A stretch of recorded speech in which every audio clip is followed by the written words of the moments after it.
আচ্ছা, তো ফাংশন ও ফাংশনের লেখচিত্র যেটা বলতেছিলাম যে এই চ্যাপ্টারটা আমাদের জন্য অনেক বেশি ইম্পর্টেন্ট। সো খুবই গুরুত্ব সহকারে এই চ্যাপ্টারের টপিকগুলো দেখতে হবে। এই চ্যাপ্টারের বিভিন্ন টপিক আমরা কিন্তু 9-10 এ পড়ে এসেছি, কিন্তু অনেকে বুঝি নাই, জিনিসগুলো প্র্যাকটিক্যালি বোঝার চেষ্টা করি নাই বা বুঝতে পারি নাই। সো আমার ক্লাসের পরে, আজকে ক্লাসের পরে আশা করি এই টপিকগুলো নিয়ে কারো কোনো সমস্যা থাকবে না। সো খুবই মনোযোগ দিয়ে ক্লাসটি দেখবে। সো ফাংশন নিয়ে কিন্তু লাইফের একটা বেস্ট ক্লাস আজকে তোমাদের হয়ে যেতে পারে যদি মনোযোগ থাকে। সো একটু খেয়াল করো, প্রথমেই আমরা একটু জেনে নেই ফাংশন জিনিসটা কই থেকে আসছে বা ফাংশন নিয়ে কে কথা বলছে। সো দেখো, তিনজন ম্যাথমেটিশিয়ানকে তোমরা দেখতে পাচ্ছো। সো সবারই চুল লম্বা লম্বা, তো দেখেই বোঝা যাচ্ছে এরা ম্যাথমেটিশিয়ান। সো কারণ অঙ্ক করতে করতে চুল কাটার সময় পায় নাই তারা, মেবি। যাই হোক, তারা ম্যাথমেটিক্সে তাদের অবদান কিন্তু অনেক অনেক অনেক বেশি। সেই যে দেখো, প্রথম যে ব্যক্তি তার নাম হচ্ছে রেনে দেকার্তে। রেনে দেকার্তে কিন্তু কার্তেশিয়ান যে স্থানাঙ্ক ব্যবস্থা, এটা নিয়ে কিন্তু খুব বেশি, খুব ডিটেলসে কাজ করছে। সো তার কারণে কিন্তু জ্যামিতি নিয়ে আমরা খুব ডিটেলস আলোচনা করতে পারতেছি। তারপরে তিনি কিন্তু ফাংশনের, আধুনিক ফাংশন যেটা, সেটা ধারণা প্রদান করেন। তার ধারণা প্রদানের সাপেক্ষে পরবর্তীতে গণিতবিদরা ফাংশন নিয়ে কাজ করছে। যেমন দেখো, গটফ্রেড লিবনিজ, এই যে দ্বিতীয় যে ব্যক্তি, ওনার নাম গটফ্রেড লিবনিজ, তিনি কিন্তু প্রথম ফাংশন শব্দটা ব্যবহার করছে 1673 সালে। কত বছর আগে চিন্তা করে দেখো, প্রায় 400 বছর আগে কিন্তু 1673 সালে সে ফাংশন শব্দটা ব্যবহার করছে। তারপরে দেখো, আমাদের রিসেন্ট একজন গণিতবিদ হচ্ছে ডিরিচলেট। ডিরিচলেট উনি ফাংশনের আধুনিক সংজ্ঞা, বিভিন্ন মাধ্যমের সংজ্ঞা, অন্যের মাধ্যমে সংজ্ঞা, সেটের মাধ্যমে সংজ্ঞা বা চলকের মাধ্যমে সংজ্ঞা, এই সংজ্ঞাগুলা নিয়ে মেইনলি উনি কিন্তু কাজ করছে। সো এই কারণে আধুনিক ফাংশনের সংজ্ঞা প্রদানের জনক হিসেবে আমরা ডিরিচলেটকে জানি। সো ফাংশন জানতে গেলে প্রথমে আমাদের অন্বয় জানতে হবে। অন্বয়ের ইংলিশ হচ্ছে রিলেশন। রিলেশন কথাটা শুনে অনেকেই বুঝতে পারতেছে রিলেশন আবার কি।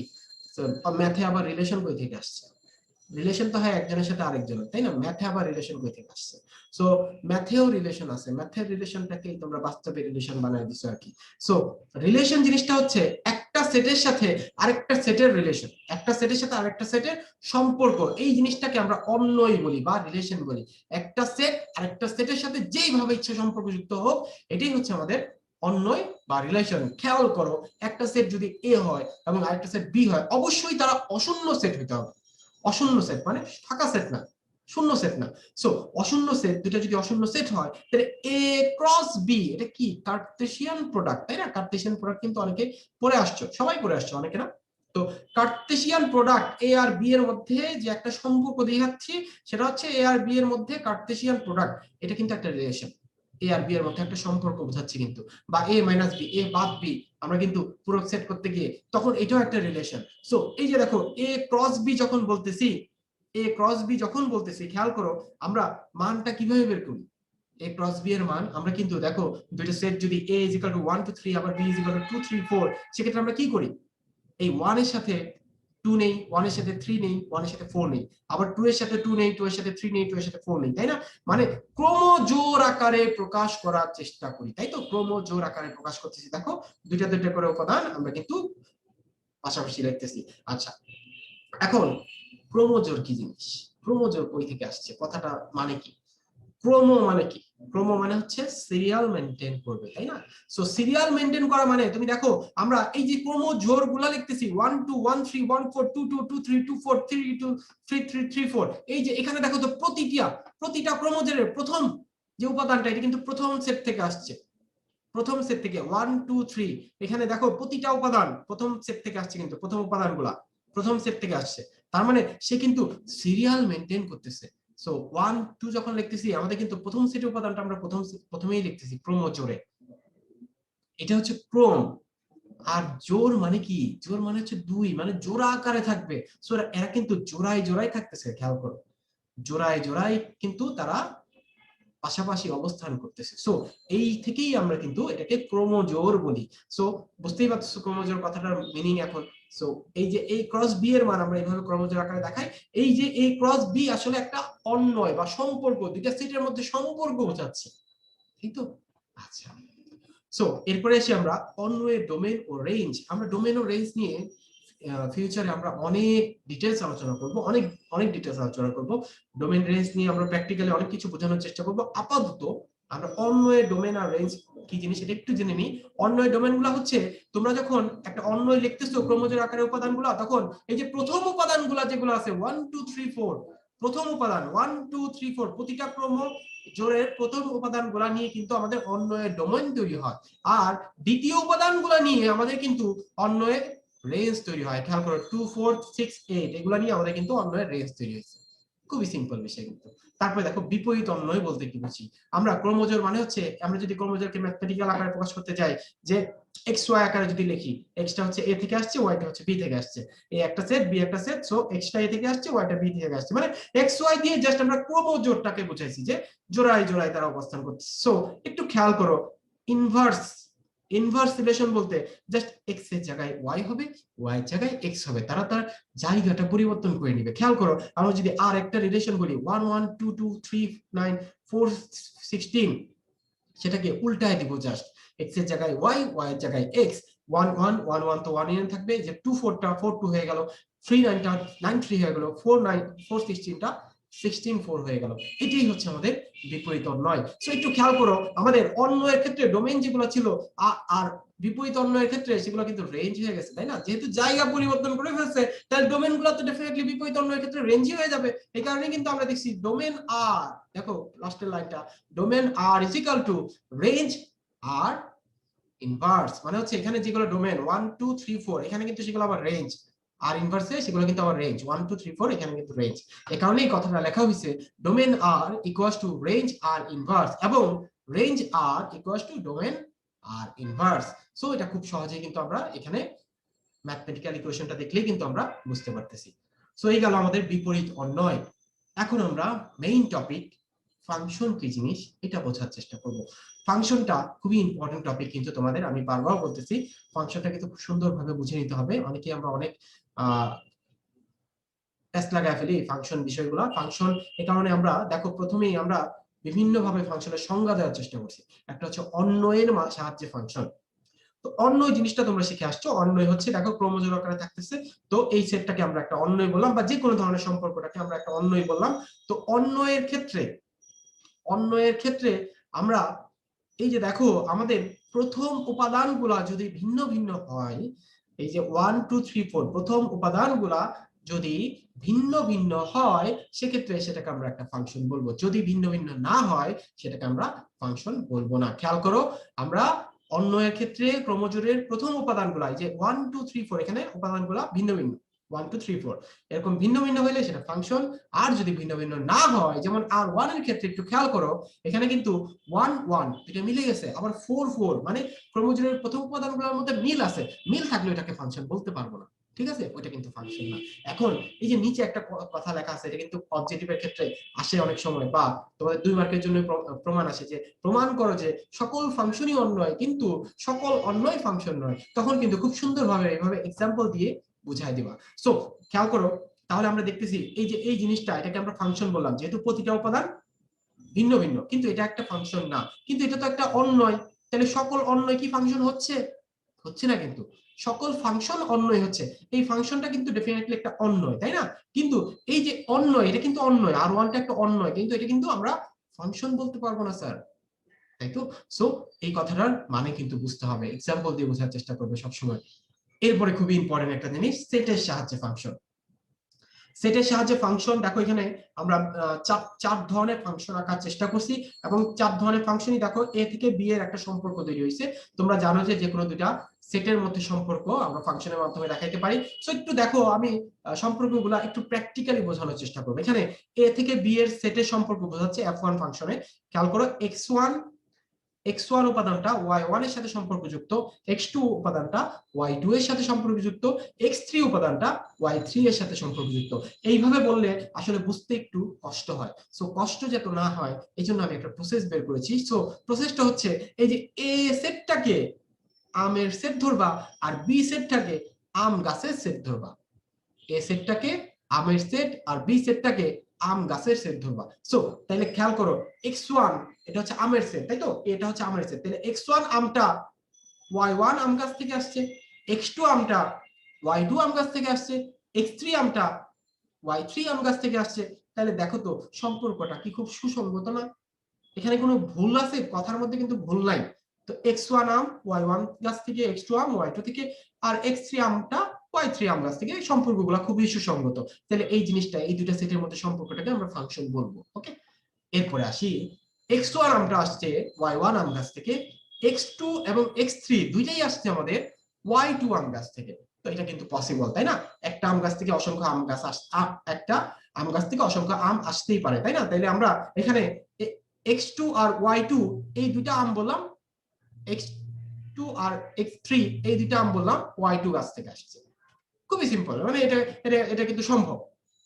এখন এই পাশে দেখো y3 টা কারোর সাথে সম্পর্কযুক্ত নাই। তার মানে কি এই আম গাছটা থেকে কোনো আম আসে নাই, কারোর সাথে সম্পর্কযুক্ত নাই কথাটার মানে হচ্ছে কি এই y3 আম গাছটা থেকে কোনো আম আসে নাই। এটা কিন্তু পসিবল স্যার। এমন অনেক আম গাছ আছে যেগুলোতে কিন্তু আম ধরে না, তোমরা নিজেরাই দেখছো, বা তোমরা একটা বাক্য সংকোচন করছো যে গাছে ফুল ধরে কিন্তু ফল ধরে না। সো এই যে দেখো y3 গাছটাতে কিন্তু আম ধরতেছে না। সো এটা কিন্তু পসিবল। সো এখানেও দেখতেছি আমাদের সম্পর্কগুলো কিন্তু সুসংগত। সো এই দুইটা সেটের মধ্যে সম্পর্ককেও আমরা কিন্তু ফাংশন বলবো। এখন আসি পরের চিত্রটার দিকে তাকাও। এখানে x1 y1 আম গাছ থেকে এসেছে, x2 y2 আম গাছ থেকে এসেছে, x3 y3 আম গাছ থেকে এসেছে, এবং খেয়াল করো x4 কোনো আম গাছ থেকে আসে নাই। এটা কি পসিবল স্যার? এটা কখনোই পসিবল না। আম হইলে তাকে গাছ থেকে আসতেই হবে। একটা আম ডেফিনেটলি একটা গাছ থেকে আসতে হবে। আম তো তুমি বানাইতে পারবে না, তাই না? সো একটা আমকে ডেফিনেটলি তাকে গাছ থেকে আসতে হবে। সো x4 আমটা কোনো গাছ থেকে আসে নাই। এটা কি সম্ভব? এটা কিন্তু সম্ভব না। তার মানে এই দুইটা সেটের মধ্যে সম্পর্ক কিন্তু সুসংগত না। এই কারণে এটাকে কিন্তু আমরা ফাংশন বলবো না।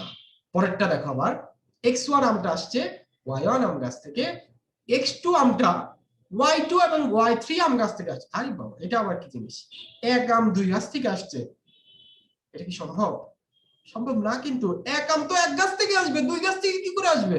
সো x2 কিন্তু এই দুইটা আম গাছ থেকে আসছে, এটা কিন্তু কখনোই পসিবল না। তার মানে এই সেট, এই ফাংশনের ক্ষেত্রে a আর b এর মধ্যে সম্পর্ক কিন্তু সুসংগত নয়। তো এটা কিন্তু ডেফিনিটলি ফাংশন হবে না। তোমরা কিন্তু এখন খুব সহজে আম এবং আম গাছের মাধ্যমে কিন্তু তোমরা বের করে ফেলতে পারবে যে কোনটা ফাংশন আবার কোনটা ফাংশন নয়।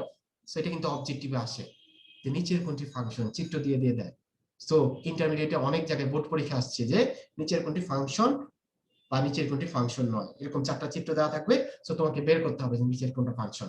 সো খুবই ইম্পর্টেন্ট জিনিস, কিন্তু আমি যেভাবে বেসিক্যালি বুঝিয়ে দেওয়ার চেষ্টা করলাম এইভাবে তোমরা পরীক্ষা হলে বের করার চেষ্টা করবা, এবং পড়ার সময় সবাই এইভাবে পড়ার চেষ্টা করবে, তাহলে কিন্তু জিনিসগুলো কখনো ভুল হবে না। সো দেখো আমরা কি পেলাম যে f1 আর f2 কিন্তু ফাংশন, আর f3 আর f4 কিন্তু এখানে ফাংশন নয়। আচ্ছা, এরপরে আসি আমরা চলক। চলক বা ভেরিয়েবল, চলক সম্পর্কে তোমরা অনেকেই জানো। চলক একটা রাশি যেটার মাধ্যমে আমরা বিভিন্ন গাণিতিক সমস্যা সমাধান করি। সো চলকের মানটা কিন্তু পরিবর্তনশীল, তাই না? সো চলকটা সাধারণত আমরা যে কোনো একটা ইকুয়েশনে একটা চলকের মাধ্যমে আমরা ওই মানটা চেঞ্জ করে বিভিন্ন ভাবে আমরা কিন্তু আরেকটা যে অজ্ঞাত রাশি থাকে ওই রাশিটার মান বের করি। সো চলকটা আমরা সাধারণত কি দ্বারা প্রকাশ করি? এক্স ওয়াই জেড, তাই না? সাধারণত এক্স ওয়াই জেড দ্বারা আমরা চলকটাকে প্রকাশ করি, অথবা অন্য কোনো সংখ্যা বা অন্য কোনো বর্ণ দ্বারাও প্রকাশ করা যাইতে পারে, কিন্তু সাধারণত এক্স ওয়াই জেড দ্বারা প্রকাশ করা হয়। তো তোমাদের জন্য নতুন হইতে পারে যে স্বাধীন চলক অধীন চলক, এটা 19 যদিও পড়ছো। স্বাধীন চলক অধীন চলক, স্বাধীন চলক মানে হচ্ছে ইন্ডিপেন্ডেন্ট ভেরিয়েবল ইংলিশ, আর অধীন চলক হচ্ছে ডিপেন্ডেন্ট ভেরিয়েবল। সো বুঝতেই, ইন্ডিপেন্ডেন্ট, সে স্বাধীন, সে কারোর উপর নির্ভর করে না। সো দেখো, যে চলক কারোর উপর নির্ভর করে না, যে কোনো সময় যে কোনো মান গ্রহণ করতে পারে, সেটাই স্বাধীন চলক, তাই না? সো y = y = 5x + 13, এই ইকুয়েশনটির দিকে তাকাও। এখানে x এর মান আমি যা বসাবো, যে কোনো মান বসাইতে পারি। এই মান বসানোর সাপেক্ষে আমরা কিন্তু y এর মান পাচ্ছি। 1 2 3 যাই বসাও না কেন, মান বসানোর সাপেক্ষে আমরা y এর একটা নির্দিষ্ট ভ্যালু পাচ্ছি। তাহলে দেখো তো, x এর মান আমি যেভাবে ইচ্ছা সেভাবে বসাইতে পারি এই ইকুয়েশনটাতে। তো x টা কিন্তু এখানে একটা স্বাধীন চলক, তাই তো? আবার একটু খেয়াল করো, আমরা কিন্তু x এর মানের সাপেক্ষে y এর বিভিন্ন মান পাচ্ছি। তাহলে y টা কিন্তু x এর উপর নির্ভর করতেছে, x এর উপর সে ডিপেন্ডেন্ট, তাই y টা এখানে হচ্ছে অধীন চলক বা ডিপেন্ডেন্ট ভেরিয়েবল। সো এখানে একটা एग्जांपल দেওয়া আছে, দেখো, দামের পরিবর্তন সাপেক্ষে চাহিদা পরিবর্তন হয়। সো এখানে একটু খেয়াল করো, মনে করো তুমি বাজারে গেছো ডিম কিনতে, ঠিক আছে, বাজারে ডিম কিনতে গেছো, ডিমের ডজন এখন তো কম, এখন তো 90 টাকা ডজন। সো এমন সময় গেছে 130-40 টাকা ডজন। তো ওই সময় কিন্তু তোমার ডিম খাওয়ার প্রতি আগ্রহ বা চাহিদা কিন্তু কমে যায়, এত টাকা ডজন ডিম, ডিম একটু কমই খাই, তাই না? বা মাঝখানে পেঁয়াজের দাম বেড়ে গেছিল, পেঁয়াজ কিন্তু খাওয়া মানুষ ছেড়ে দিচ্ছে, পেঁয়াজ পাতা দিয়ে রান্না করছে অনেকে। সো বুঝতেছো যে দামের উপর আমাদের চাহিদাটা ডিপেন্ড করতেছে, তাহলে দাম চেঞ্জ হইলে চাহিদা পরিবর্তন হচ্ছে, দামের উপর ডিপেন্ড করতেছে। তাহলে দামটা কি? দাম কিন্তু তার নিজের মতো যখন ইচ্ছা সে চেঞ্জ হয়ে যাচ্ছে, তাহলে সে কিন্তু স্বাধীন। তাহলে দামটা হচ্ছে এখানে স্বাধীন। আর যে চাহিদাটা, আমাদের চাহিদা কিন্তু দামটার উপর ডিপেন্ড করতেছে, তাহলে চাহিদাটা কিন্তু অবশ্যই অধীন চলক, তাই তো?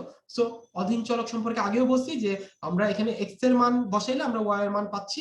সো এখানে কিন্তু ওয়াইটা কিন্তু এখানে অধীন চলক। সো বুঝতেই পারতেছো, এক্সাম্পলের মাধ্যমে কিন্তু আমরা বোঝাই দিলাম। সো সবকিছুই আসলে প্র্যাকটিক্যালি চিন্তা করবা, ম্যাথমেটিক্স এর প্রতিটা টার্ম আমরা কিন্তু প্র্যাকটিক্যালি ইউজ করি, কিন্তু আমরা ওই প্র্যাকটিক্যালি বুঝতে যাই না। বুঝতে গেলেই কিন্তু তোমরা পড়াশোনা করে অনেক আনন্দ পাবে। আচ্ছা, এরপরে আসি আমরা চলকের সাহায্যে ফাংশন। তো চলকের সাহায্যে ফাংশনের কথা বলতে গেলে খেয়াল করো, আমরা দুইটা চলক যদি চিন্তা করি, এক্স আর ওয়াই দুইটা চলক। সো এরা যদি এমন ভাবে সম্পর্কযুক্ত হয় যে এক্স এর প্রতিটা মানের জন্য আমি যদি ওয়াই এর একটা নির্দিষ্ট মান পাই, এক্স এর প্রতিটা মানের জন্য ওয়াই এর একটি নির্দিষ্ট মান পাই, সেক্ষেত্রে আমরা ওয়াইটাকে এক্স এর ফাংশন বলবো। সো এই জিনিসটা, এই সংজ্ঞাটা কিন্তু আমাদের সবচেয়ে আধুনিক সংজ্ঞা। এই সংজ্ঞাটা সবাই পরীক্ষা হলে দেওয়ার চেষ্টা করো, এবং সংজ্ঞাটা কিন্তু ছোট এবং সোজা, ঠিক আছে?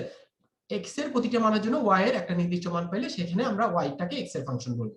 সো এটাই দেওয়ার চেষ্টা করবো যদি ফাংশনের সংজ্ঞা আসে। So y is equal to f of x, y is equal to g of x, y is equal to phi of x, এইভাবে আমরা সাধারণত ফাংশনটাকে প্রকাশ করি। আচ্ছা, এখানে একটু খেয়াল করে তো, y is equal to f of x, এখানে কিন্তু x টা কিন্তু স্বাধীন, মানে x এর মানটা কিন্তু স্বাধীন। তুমি x এর বিভিন্ন মানের সাপেক্ষে তুমি কিন্তু y এর মান পাবা, তাই না? সো এখানে কিন্তু x টা হচ্ছে স্বাধীন চলক আর y টা কিন্তু এখানে অধীন চলক। সো আমরা এখানে একটা एग्जांपल দিয়েছি, দেখো f of x equals to twice x plus 3। এখানে x এর বিভিন্ন মানের জন্য তুমি কিন্তু এই যে f of x এর, বা এটাকে যদি y ধরো, y এর কিন্তু একটা করে মান পাচ্ছ, একটা নির্দিষ্ট মান পাচ্ছ, তাই না? সো এটা কিন্তু ডেফিনেটলি একটা ফাংশন, তাই তো? সো এই ধরনের সম্পর্কগুলোকে আমরা ফাংশন বলবো। সো আমরা কিন্তু ফাংশনের বিভিন্ন ধরনের সংজ্ঞা করলাম, চলকের মাধ্যমে, আমরা অন্বয়ের মাধ্যমে, তারপর সেটের মাধ্যমে ফাংশনের সংজ্ঞা করলাম। তারপরেও অনেকের মাথায় ঘুরতেছে what is function, what is function, মাথায় ঘুরপাক হচ্ছে ফাংশনটা আসলে কি, স্যার কি পড়াইলা? তখন কয়েকজনের মাথায় এটা ঘুরপাক করতেছে, যারা 9 10 ফাঁকি দিয়ে আসছে, এখনো ফাঁকি দেওয়ার চেষ্টা করতেছে, তাদের মাথায় এটা কিন্তু ঘুরপাক করতেছে, ফাংশন কি জিনিস, স্যার কি বলবে তখন। তাদের জন্য বলতেছি, শোনো, তুমি বাসায় কিন্তু তোমাদের ব্লেন্ডার মেশিন আছে, তাই না? এই ব্লেন্ডার মেশিনই একটা ফাংশন। একটা মেশিন, যে কোনো একটা মেশিন, এটাকে আমরা ফাংশন বলবো। একটা মেশিনে তুমি কিন্তু একটা জিনিস ইনপুট দাও, তার ফলে কিন্তু একটা আউটপুট পাও। ব্লেন্ডার মেশিনে তুমি মনে করো আম দিচ্ছ, আমের জুস পাইছো, তাহলে আমটা দিচ্ছ, আমের জুস পাচ্ছ। তো ব্লেন্ডার মেশিনে তুমি যেটা দিতে পারবা ওইটা হচ্ছে ওই মেশিনটার বা ওই ফাংশনটার ডোমেইন, আর যেটা পাবা সেটা হচ্ছে ওই মেশিনটার বা ফাংশনটার রেঞ্জ। যেমন একটা ব্লেন্ডার মেশিনে তুমি তো ইট দিতে পারবে না, ইট দিলে তো মেশিন নষ্ট হয়ে যাবে, তাই না? তো সেক্ষেত্রে ইটটা তোর সেটা ডোমেইন হবে না। যেটা দিতে পারবা একটা মেশিনে, একটা মেশিনে যেটা দিতে পারবা সেটাই হচ্ছে তার ডোমেইন, আর যেটা পাবা সেটা হচ্ছে রেঞ্জ। সো এই যে একটা মেশিন, একটা সিস্টেম, এটাই একটা ফাংশন স্যার। খুবই সিম্পল আইডিয়া, কিন্তু ফাংশন বুঝতে গেলে কিন্তু কঠিন ভাবে চিন্তা করতে হয় না, খুবই সিম্পল একটা আইডিয়া। সো এখানে দেখো যে এই যে f of x equals to twice x plus 3, এটা একটা ফাংশন। কেন? কারণ x এর মান, মনে করো x এর জায়গায় আম বসাইছো, তাহলে f of x মানে জুস পাচ্ছো, এই x এর মান বসাইছো, তুমি আরেকটা মান পাচ্ছো, এটাই কিন্তু মেশিন। আচ্ছা, এরপরে আসি আমরা ফাংশনের প্রকারভেদ। ফাংশনের প্রকারভেদে আসি, বিভিন্ন ধরনের ফাংশন তোমরা শিখে আসছো। সো একটু খেয়াল করি, ফাংশনের প্রকারভেদে প্রথমে আসতেছে আমাদের one one function or ইনজেক্টিভ function, এক এক ফাংশন, তাই তো?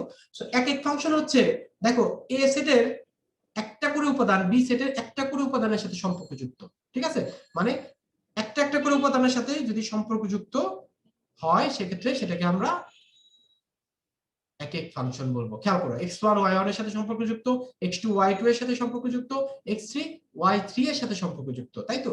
আবার এখানে একটু খেয়াল করো, আমাদের এই f2 ফাংশনটার ক্ষেত্রে x1 y1 এর সাথে সম্পর্কযুক্ত, আবার x2 আর x3 y2 এর সাথে সম্পর্কযুক্ত। এখানে কিন্তু দুইটা ভ্যালু কিন্তু একটা ভ্যালুর সাথে সম্পর্কযুক্ত, এরকম হইলে সেটাকে আমরা এক এক বলবো না। একটা করে উপাদানের সাথে যদি সম্পর্কযুক্ত হয় সেক্ষেত্রে সেটাকে আমরা এক এক ফাংশন বলবো। সো এক এক ফাংশন কিন্তু চিত্র দেখে কিন্তু খুব সহজে বোঝা যায় যে একটা করে উপাদানের সাথে সম্পর্কযুক্ত।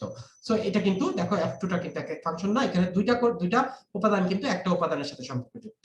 ওকে, আচ্ছা, তারপরে আসি আমরা সার্বিক বা সর্বগ্রাহী ফাংশন। ইংলিশটাও জেনে রাখবে, অন টু আর সাবজেক্টিভ ফাংশন, ইংলিশ অনেক সময় চলে আসে কিন্তু। সো সার্বিক ফাংশন বুঝতে গেলে আমাদের রেঞ্জ এবং কোডোমেন সম্পর্কে একটু ধারণা রাখতে হবে। কোডোমেনটা অনেকেই আমরা শুনে আসছি, বাট কোডোমেনটা কি এখনো তোমাদের অনেকেরই প্রবলেম, এটা অনেকেরই প্রবলেম। কোডোমেনটা আসলে কি এখন অনেকে জিজ্ঞেস করলে কোডোমেন কি এটা বলতে পারবে না, ম্যাক্সিমামের এটা প্রবলেম কোডোমেনটা কি। সো আজকে ক্লাসে ভালো মতো বুঝে নাও, কোডোমেন নিয়ে কোনোদিন ঝামেলা হবে না। সো একটু খেয়াল করো, আমরা চারটা সম্পর্ক বুঝাইছি এখানে, f1 f2 f3 f4। তো চারটা ফাংশনের a এবং b সেটের মধ্যে সম্পর্ক বুঝাইছি। এখানে দেখো এই যে f1 এর ক্ষেত্রে, f1 ফাংশনটার ক্ষেত্রে x1 এর সাথে y এর সম্পর্ক, x2 এর সাথে y2 এর সম্পর্ক, x3 এর সাথে y3 এর সম্পর্ক। সো এখানে b সেটে যে উপাদানগুলো আছে সবগুলা a সেটের উপাদানের সাথে সম্পর্কযুক্ত। আবার এখানেও b সেটে y1 আর y2 আছে সবগুলাই কিন্তু a সেটের উপাদানগুলোর সাথে সম্পর্কযুক্ত। কিন্তু এখানে দেখো f3 আর f4 এর ক্ষেত্রে b সেটে যে উপাদানগুলো আছে সেগুলো কিন্তু সবগুলা এটার সাথে সম্পর্কযুক্ত না। y4 টা মানে y4 আম গাছটায় কোনো আম ধরে নাই, সে এটার সাথে সম্পর্কযুক্ত না। আবার এখানেও সেম জিনিস, এখানে y3 আম গাছে কোনো আম ধরে নাই, কিন্তু y3 আম গাছে আমাদের আম ধরে নাই, এটা এই a সেটের কোনো উপাদানের সাথে সম্পর্কযুক্ত না। সবগুলাই ফাংশন কিন্তু আমাদের এখানে দেখো সবগুলো উপাদান সম্পর্কযুক্ত, আবার এখানে সবগুলো উপাদান সম্পর্কযুক্ত না, তাই তো? সো একটু খেয়াল করো, আমাদের এই পাশে যে উপাদানগুলো আছে, এই যে বি সেটে যেগুলো উপাদান আছে সবগুলো উপাদান নিয়ে আমাদের কোডোমেন তৈরি হয়। সবগুলো উপাদান y1 y2 y3 y4, এই সেটটা হচ্ছে কোডোমেনের set, y1 y2 y3 y4। আর সম্পর্কযুক্ত উপাদানগুলো হচ্ছে রেঞ্জ। খুব মনোযোগ সহকারে শোনো, সবগুলো উপাদান নিয়ে আমাদের কোডোমেনের সেট তৈরি হয়। আর সম্পর্কযুক্ত কি আছে প্রথম সেটের সাথে, y1 y2 y3, এই সম্পর্কযুক্ত উপাদানগুলো নিয়ে আমাদের রেঞ্জ তৈরি হয়। আবার এখানে y1 আর y2 y3 তিনটা জিনিসই হচ্ছে কোডোমেন, বি সেটে যা আছে সবগুলো হচ্ছে কোডোমেনের উপাদান, y1 y2 y3 হচ্ছে কোডোমেন, কিন্তু সম্পর্কযুক্ত উপাদানগুলো হচ্ছে রেঞ্জ। তাহলে রেঞ্জ কত এখানে, y1 আর y2। তাহলে একটু খেয়াল করো, এই যে প্রথম দুইটা ফাংশনের ক্ষেত্রে আমাদের কিন্তু এখানে কোডোমেন হচ্ছে y1 y2 y3 এবং রেঞ্জও কিন্তু y1 y2 y3।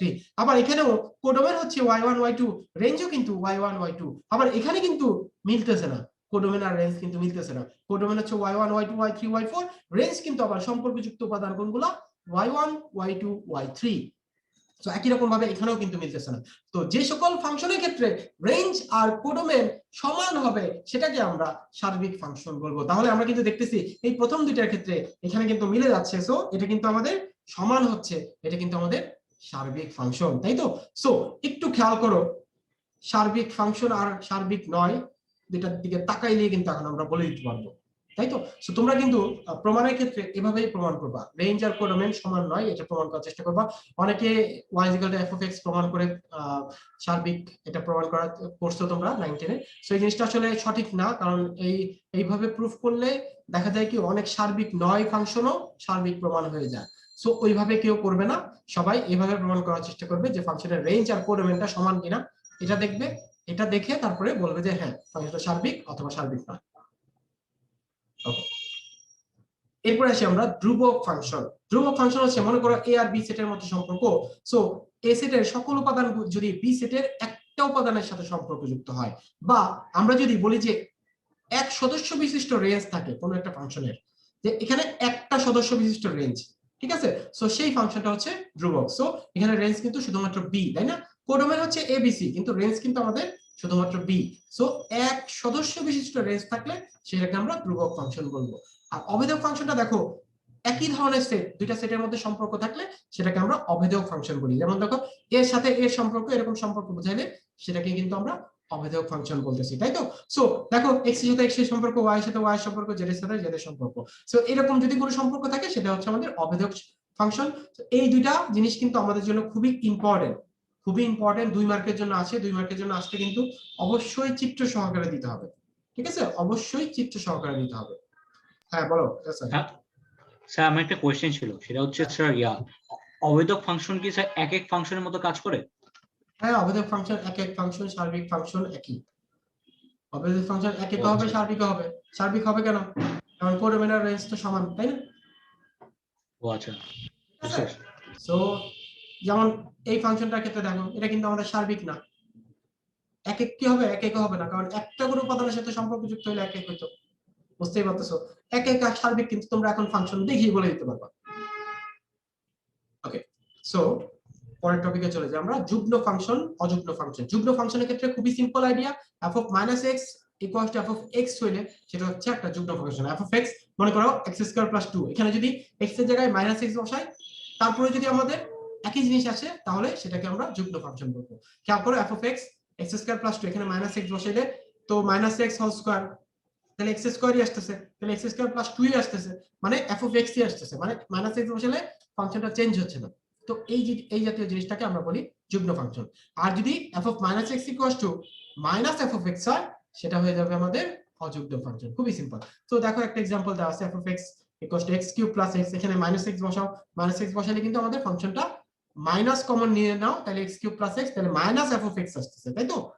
তো এটাকে আমরা অযুগ্ম ফাংশন বলবো। এই জিনিসগুলো একটু মনে রাখবা, এটা কিন্তু 2 মার্কের জন্য আসে, অনেক সময় অবজেক্টিভের জন্য অনেক বেশি আছে কিন্তু এই ধরনের যুগ্ম ফাংশন ও অযুগ্ম ফাংশন নিয়ে আমাদের কিন্তু ছোট ছোট কোশ্চেন চলে আসতে পারে। এরপরে আসি আমরা সংযোজিত ফাংশন। এটা তোমরা 19 এ একটু আইডিয়া নিয়ে আসছো। সংযোজিত ফাংশন হচ্ছে, মনে করো a আর b দুটো সেট, এই দুটো সেটের মধ্যে সম্পর্ক বোঝাচ্ছি। তো এই সেটটা হচ্ছে এখানে ডোমেনের সেট, আর এটা হচ্ছে রেঞ্জের সেট। যেহেতু সবগুলো উপাদান সম্পর্কযুক্ত, তাহলে এটাকে রেঞ্জের সেটই বলা যায়, তাই তো? সো একটু খেয়াল করো, এই রেঞ্জ এর সেটটা আবার যখন আরেকটা সেটের সাথে সম্পর্ক তৈরি করছে, তখন কিন্তু এটা আবার ডোমেন হিসেবে কাজ করতেছে। খেয়াল করো, এখন সংজ্ঞাটা দেখো, চিত্র থেকে এখন সংজ্ঞাটা দেখো। একটি ফাংশনের রেঞ্জ মানে হচ্ছে a আর b মধ্যে যখন আমি সম্পর্ক বোঝাবো, তখন এটা একটা ফাংশন, f ফাংশন। তখন একটা ফাংশনের রেঞ্জ আরেকটি ফাংশনের ডোমেইন হিসেবে সংযোজিত হয়ে যদি নতুন ফাংশন সৃষ্টি করে। এই যে দেখো, আমরা যখন জি ফাংশনটা বলবো, এই ফাংশনে এই f ফাংশনের রেঞ্জটা কিন্তু আবার জি ফাংশনের ডোমেইন হিসেবে কাজ করতেছে। এই দুইটা একসাথে সংযোজিত হয়ে আমাদের যদি একটা নতুন ফাংশন তৈরি করে, সেটাকে আমরা সংযোজিত ফাংশন বলবো বা কম্পোজিট ফাংশন বলবো। সো কম্পোজিট ফাংশন আমরা অঙ্ক করতে গেলে এটা আরো ডিটেইলস বুঝবো, আমরা এটা নিয়ে বিস্তারিত অঙ্ক করব, এটা নিয়ে আরো ডিটেইলস করব আমরা ফিউচারে। সো আপাতত জেনে নাও আমরা কি ধরনের অঙ্ক করব। যেমন এই যে GOF, FOF বা FOG, এই জিনিসগুলো দিয়ে আসলে কি বোঝায়? এগুলো দিয়ে একটা ফাংশনের উপর আরেকটা ফাংশনের কাজ করা বোঝাচ্ছে। কিন্তু এই যে ও না, কিন্তু এটা ও আমরা পড়ি সাধারণত, এটা কিন্তু একটা operator, G of f of x, ঠিক আছে? এটা একটা অপারেটর বোঝায়, কিন্তু যেটা f এর উপর কাজ করতেছে। G of f of x, এটা সাধারণত অনেক বই দেখবে যে ছোট করে ও দেওয়া আছে, অনেক জায়গায় বড় করে দেওয়া আছে। আমাদের পড়ার সুবিধার্থে আমরা গ ফক পড়ি, কিন্তু এটা কিন্তু সাধারণত ও না, এটা হচ্ছে একটা অপারেটর। ওকে, আচ্ছা, এরপরে আসি আমরা বিপরীত ফাংশন। বিপরীত ফাংশনের ক্ষেত্রে একটু বলি, বিপরীত ফাংশনটা হচ্ছে, মনে করো a আর b এর মধ্যে সম্পর্ক, x1 y1, x2 থেকে y2 গেল, x3 এর সাথে y3 সম্পর্ক। জাস্ট এটাকে যদি আমি উল্টায় দেই, b সেটের উপাদানগুলো প্রথমে আসলো, a সেটের উপাদানগুলো পরে আসলো, তাহলে দেখো b set y1 y2 y3 আর x1 x2 x3, জাস্ট উল্টায় দিলে সেটা হয়ে যাচ্ছে আমাদের বিপরীত ফাংশন। সো বিপরীত ফাংশনের ক্ষেত্রে দেখো, f একটা ফাংশন a থেকে b এর মধ্যে সম্পর্ক বোঝাচ্ছে, সো সেটাই বিপরীত ফাংশন আমি বলবো যদি f ইনভার্স b থেকে এর মধ্যে সম্পর্ক বোঝায়। তোমাদের গাথার্থে আমি একটা জিনিস বলে দেই, যে আমাদের f ইনভার্স কিন্তু জাস্ট একটা প্রতীক। f ইনভার্স বিপরীত ফাংশনের শুধুমাত্র একটা প্রতীক। এটা কিন্তু আমাদের বিপরীত ফাংশনের ক্ষেত্রে f ইনভার্স মানে 1/f না, কিন্তু স্যার এটা অনেকে ভুল করো, f ইনভার্স মানে 1/f মনে করো। সো f ইনভার্স জাস্ট একটা বিপরীত ফাংশন প্রকাশ করার একটা প্রতীক। ওকে, আচ্ছা, নিচে একটা লাইন লেখা আছে দেখো, কোন ফাংশন একক ও সার্বিক হলে সেই ফাংশনটি বিপরীত ফাংশন বিদ্যমান। লাস্টে একটা ওয়ার্ড লাগায় দাও, কেন? প্রশ্নবোধক দাও। এই কোশ্চেনটা আমি আগামী ক্লাসে ধরবো, বেশ কয়েকজনকে ধরবো, এটা জানার চেষ্টা করবা। এই যত কিছু পড়ালাম এইগুলোর মধ্যেই লুকায় আছে জিনিসগুলো, এটা আমাকে বলতে হবে, ঠিক আছে? না বললে আমি পানিশমেন্ট দিব। সো কোন ফাংশন একক এবং সার্বিক হলে সেই ফাংশনটির বিপরীত ফাংশন বিদ্যমান, নয়তো বিদ্যমান না কেন, একক না হইলে বা সার্বিক না হইলে বিদ্যমান হবে না কেন, এটা তোমাদের কাছে কোশ্চেন রইলো।